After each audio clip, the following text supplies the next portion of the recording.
জয়পুরে জৈব সার প্রকল্প পরিদর্শনে বিধানসভার স্ট্যান্ডিং কমিটি। পশ্চিমবঙ্গ বিধানসভার পঞ্চায়েত, গ্রামোন্নয়ন ও সুন্দরবন উন্নয়ন বিষয়ক স্ট্যান্ডিং কমিটির জয়পুর শালদা গ্রাম পঞ্চায়েতে জৈব সার প্রকল্প পরিদর্শন করেন। কমিটির চেয়ারম্যান অশোক কুমার দেবের নেতৃত্বে শাসক ও বিরোধী দলের বিধায়কেরা প্রকল্পের অগ্রগতি ও স্থানীয় কৃষকদের সুবিধা পর্যালোচনা করেন। জৈব সার প্রকল্পটি পরিবেশ বান্ধব কৃষি পদ্ধতি প্রচার ও গ্রামীণ অর্থনীতির উন্নয়নে গুরুত্বপূর্ণ ভূমিকা পালন করছে। কমিটির সদস্যরা স্থানীয় কৃষকদের সঙ্গে আলোচনা করে প্রকল্পের প্রভাব সম্পর্কে জানেন এবং তার সুষ্ঠু বাস্তবায়ন ও গুণগত মান দেখে সন্তুষ্টি প্রকাশ করেন।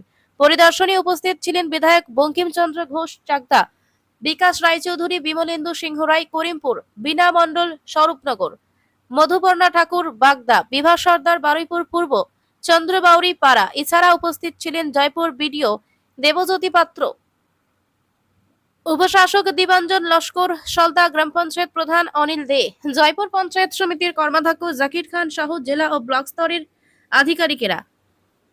বিষ্ণুপুর মহকুমা শাসক প্রসেনজিৎ ঘোষ বিধায়কদের সম্মান জানান। অশোক কুমার দেব বলেন, এই প্রকল্প কৃষি উৎপাদন বৃদ্ধি ও পরিবেশ সংরক্ষণে সহায়ক।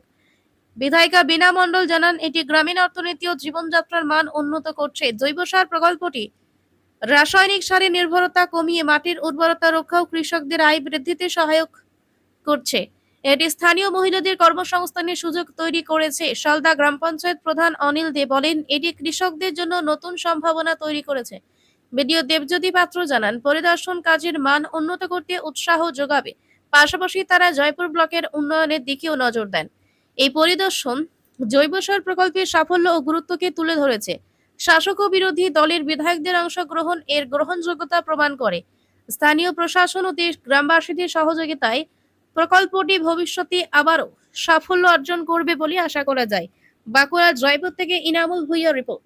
ডবল ওয়েস্ট প্লাস্টিক হোক, বিভিন্ন ধরনের প্লাস্টিক, কাঁচের বোতল থেকে শুরু যেগুলো ওয়েস্ট হয় না, তো এইটা প্রত্যেকটা বাড়িতে এরকম আছে আমাদের। তো এখানে যদি আমি ধরি যে 10টা বাড়ি আছে, মানে 10টা গ্রাম আছে এই পঞ্চায়েতের আন্ডারে, তাহলে আমাদের এখানে 3টে কার্ড আছে। সেই কার্ডে করে যারা যায় প্রত্যেকটা বাড়িতে, লাইক মিউনিসিপ্যালিটির মতো কনসেপ্ট আছে যে ওদের বাড়িতে গিয়ে ওই ময়লা টয়লাগুলো আমরা তুলে এনে এখানটায় সেগ্রিগেট করি এবং তার বাই প্রোডাক্ট হিসাবে সারটা বিক্রি করি। আর বাকি যেটা গ্লাস বা কাঁচের জিনিস বা প্লাস্টিকের জিনিস, সেগুলোকে আমরা ভান্ডারের থ্রু দিয়ে বিক্রি করে দিই। এবং যেটা প্ল্যান করছি, প্লাস্টিক থেকে যেটা প্লাস্টিক বেরোবে সেটাকে আবার কম্প্রেস্ট করে পিজি রাস্তা বানানোর জন্য এখন নতুন নতুন স্কিম আছে, যাতে ওটারও একটা বাই প্রোডাক্ট হয়। কারণ আলটিমেটলি এই জিনিসটা তো নষ্ট হবে না। প্লাস্টিকের যে জিনিস আছে যদি 1000 বছর রেখে দিই একই রকমভাবে থেকে যাবে। তো ওনারা ম্যাডাম এটাই মেন ফান্ডার ছিল একবার মোটামুটি স্যার ডেলি আমাদের কালেকশন হয় 170 থেকে 180 কেজি কালেকশন হয়। সেটা থেকে অর্গ্যানিক থেকে আমাদের সারটা হয়, যেটা বায়োডিগ্রেডেবল। আর নন বায়োডিগ্রেডেবল সেটা যেটা প্লাস্টিক থাকে, সেগুলো থেকে তো আমরা সেটা আলাদা করে রাখি। ওটা মোটামুটি স্যার 40 থেকে 45% আমাদের ওটা রিজেক্ট হয়ে যায়। কতজন কাজ করে? আমাদের এখানে 3 জন কাজ করে, 2 জন ওয়ার্কার আছে, 1 জন সুপারভাইজার আছে। প্লাস এদের আমাদের ভিবিডিসির যে সুপারভাইজার, ভিবিডিসি ভিআরপি যেগুলো আছে, ওরা হেল্প করেন। ওরা 12 জন এনাদেরকে হেল্প করেন। তো ওনাদের ডাইরেক্ট এখান থেকে যে স্যালারি দিই, আমরা এখান থেকে 3 জনকেই স্যালারি দিতে পারি। 3 জন এখান থেকে। মোটামুটি স্যার আমাদের যেটা 7 কালেকশন, তো মার্কেট বাড়ি সবগুলোই কালেকশন করি। আর কত প্রোডাকশন আছে? পার ডে আমাদের প্রোডাকশন যদি ধরি, পার ডে 40 ব্যাগ মোটামুটি স্যার কালেক্ট 40 ব্যাগ 50 কেজির বস্তা এরকম 7 তৈরি হয়। আমরা একটু না দেখবো।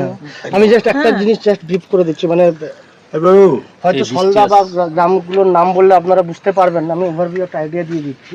মোটামুটি এটুকু আমরা জানি, আমাদের ডোমেস্টিক ইউজ বা নিচে পিস নিউজ বাংলা, সত্যের পক্ষে শান্তির পথে।